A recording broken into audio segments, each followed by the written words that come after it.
मैं जब कल रात को हाईवे पे चला तो मैंने देखा बड़े पैमाने पे गाड़ियां रुकी हुई हैं टोल पर। टोल पे जो गाड़ियां रुकी थी उनके साथ साथ जहां बसों को स्थान मिल जा रहा था वहां पर रुक करके सब अपने भोजन खाने पीने का इंतजाम कर करके बैठे हुए थे।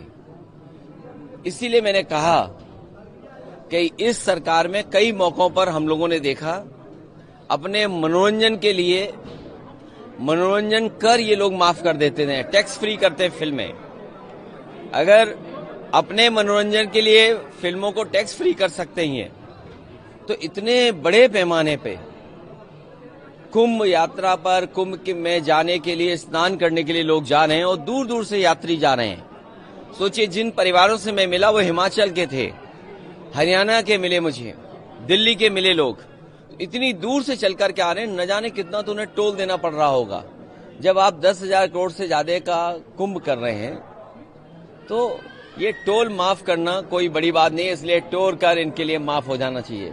आपने लोकसभा में सूची की मांग की। देखिए, ये सरकार छिपा क्या रही है, हमें आपको सोचना चाहिए कि आगे का जो सरकार 40 करोड़ लोगों का स्नान के लिए गिनती गिन रही है और हर स्नान के बाद वो करोड़ों की गिनती बता देते हैं। जो लोग करोड़ों की गिनती गिन रहे हैं वो केवल उन बातों को नहीं बता पा रहे कि जान कितनी गई है, लापता कितने लोग हैं।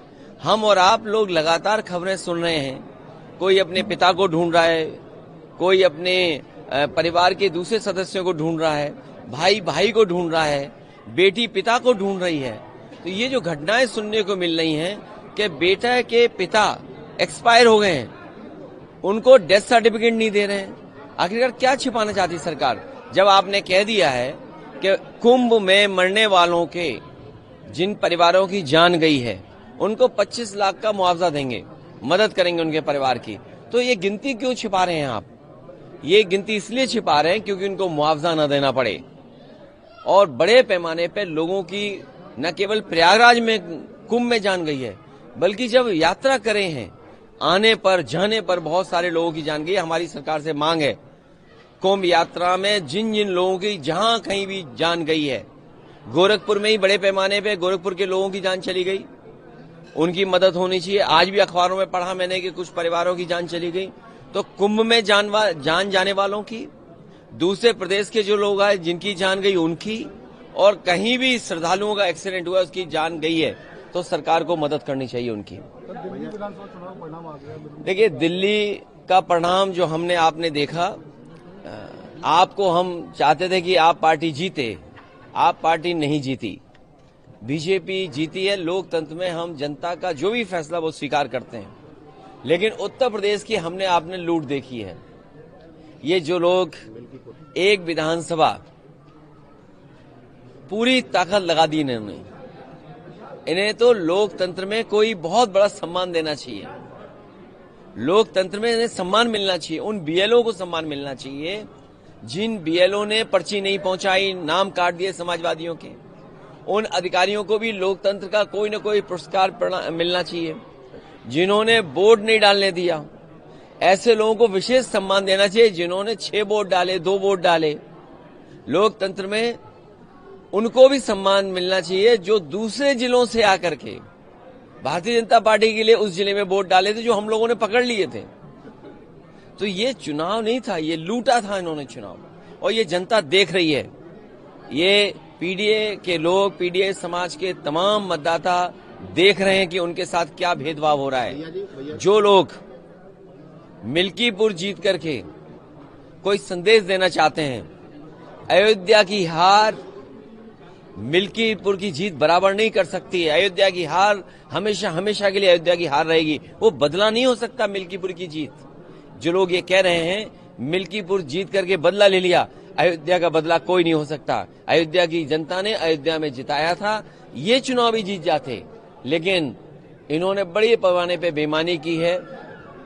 एक में जीत सकते हो, लेकिन इस तरह की जो काम किया है वो 403 में आपकी 420 ही नहीं चलने वाली आने वाले समय में। चुनाव आयोग पता नहीं जग रहा है, सो रहा है, कहाँ चला गया। इसकी चिंता हमें और आपको दोनों को मिलकर करनी चाहिए। भैया जी पहले हरियाणा और आप दिल्ली में क्या वो सीट जीते हम लोग? सर लेकिन कांग्रेस खिलाफ चुनाव लड़ी, आगे भविष्य क्या देखते हैं इंडिया गठबंधन? इंडिया गठबंधन मजबूत होगा, नहीं, लेकिन हरियाणा इंडिया गठबंधन और मजबूत होगा। हम और आप लोग अपनी कई बार हार से बहुत कुछ सीखते हैं। हार से सीखना ही आने वाले समय के लिए रास्ता बनाता है। और सच्चाई तो यह पत्रकार साथियों, अगर आपको याद हो, चुनाव शुरू होने से पहले मिल्कीपुर का मैंने कहा था कि पत्रकार साथियों आपको जरूर आना चाहिए। ये महाकुंभ की तरह 144 वर्षों बाद ये उपचुनाव हुआ है। ऐसा उपचुनाव आपको 144 साल बाद ही देखने को मिलेगा। आपने ये मौका, आपसे ये मौका खो दिया, चूक गया। इसलिए मैं आपके माध्यम से कहना चाहता हूं, लोकतंत्र के जांबाज लोग जिन्होंने ये चुनाव जिताया है, उन्हें प्रमाण पत्र मिलना चाहिए, उन्हें सम्मान मिलना चाहिए। लोकतंत्र जांबाज के नाम पर उन्हें सम्मान देने का काम कोई ना कोई तो करे उनका। हरियाणा और दिल्ली रीजन वो भी मानते देखिए, मैंने आपसे कहा, हारने के बाद बहुत कुछ सीखने को मिलता है और हमें उम्मीद है आने वाले समय में इंडिया गठबंधन और मजबूत दिखाई देगा।